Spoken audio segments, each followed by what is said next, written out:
Olha, todo mundo quer mudar alguma coisa na vida, né? Mas conseguir, aí já é outra história. Por que será que tantos dos nossos planos de mudar, de melhorar, acabam ficando pelo caminho? Hoje, a gente vai fundo nessa questão, explorando as ideias do Paulo Vieira, que é um especialista em desenvolvimento pessoal. Vamos começar com um número que, olha, é de cair o queixo. A estimativa é que 98% do potencial humano fica simplesmente bloqueado, sem ser usado. Pensa só, é uma reserva enorme de capacidade, tanto cognitiva quanto emocional, que na maioria das vezes fica lá, parada. Tá, mas o que bloqueia todo esse potencial? A resposta está num conflito que acontece dentro da gente. Aquela briga interna, sabe? Entre o que a nossa cabeça, a nossa razão sabe que é o certo a fazer e aquilo que as nossas emoções, que são uma força danada, nos empurram para fazer. Pois é, a gente conhece bem essa história, né? Aquelas promessas de ano novo, de parar de fumar, de comer melhor, de ser mais paciente, que na hora do vamos ver, puf, somem. A lógica diz para ir para um lado, mas a nossa ação vai para um lado totalmente diferente. Então, essa diferença, esse abismo entre o querer e o fazer, não é um problema de lógica. A raiz da questão é muito mais funda. Está na nossa programação emocional. É como se fosse um software interno, que no fim das contas dita as nossas decisões e comportamentos no piloto automático. Isso nos leva a uma pergunta bem importante. Como é que essa programação emocional é instalada na nossa mente? Para a gente entender de onde vem isso, a gente precisa olhar para uma coisa chamada crenças. Pensa assim, as crenças são tipo o sistema operacional da nossa vida. São os programas mentais super poderosos que muitas vezes a gente nem sabe que tem. Sabe, foram instalados lá atrás e continuam rodando quietinhos em segundo plano, ditando como a gente reage, o que a gente percebe e, claro, os resultados que a gente tem. Ok, mas como é que um programa desses é instalado na nossa cabeça? Vamos usar um exemplo pensando na infância, que deixa bem claro o poder desse mecanismo de formar crenças. Funciona mais ou menos em 4 passos.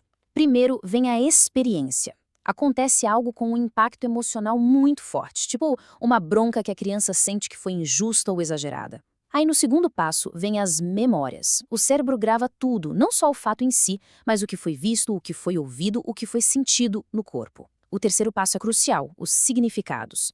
A criança, com a cabeça que tem naquela idade, cria uma interpretação, uma verdade sobre si mesma, tipo, eu não sou bom o suficiente ou eu não sou amado. E por último, para fechar o pacote, vem os sentimentos. Emoções bem fortes, como medo, raiva ou tristeza, são coladas nessa memória e nesse significado.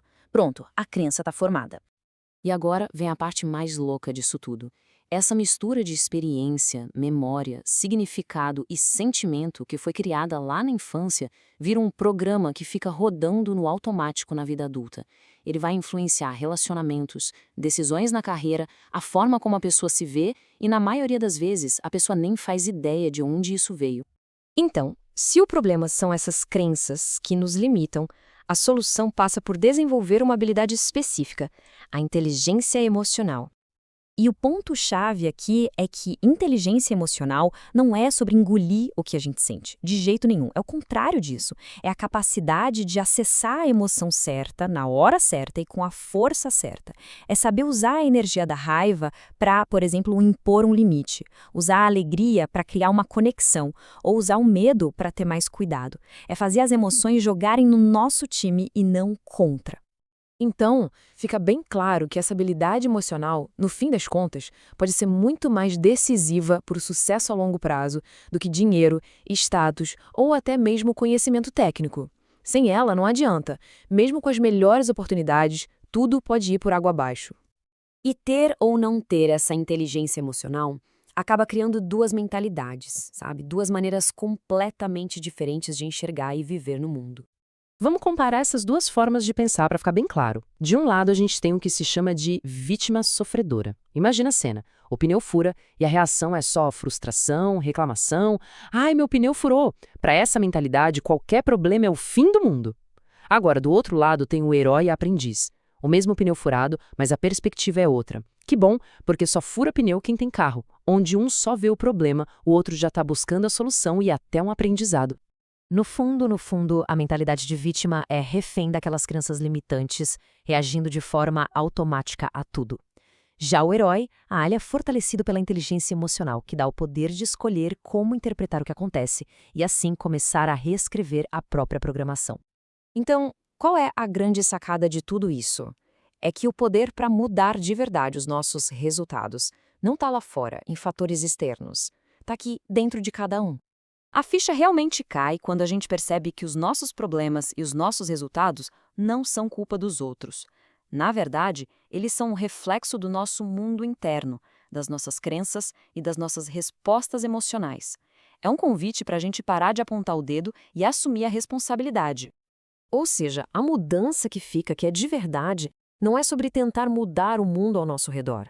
É um trabalho interno, quase uma engenharia para reescrever a nossa própria estrutura emocional e aquelas crenças que foram formadas há tanto tempo. E isso nos deixa com uma última pergunta para a gente pensar. Sabendo que toda grande mudança começa de dentro para fora, se a gente pudesse começar hoje a reescrever esses programas que rodam na nossa cabeça, por onde a gente começaria? Qual seria a primeira crença limitante que a gente colocaria em xeque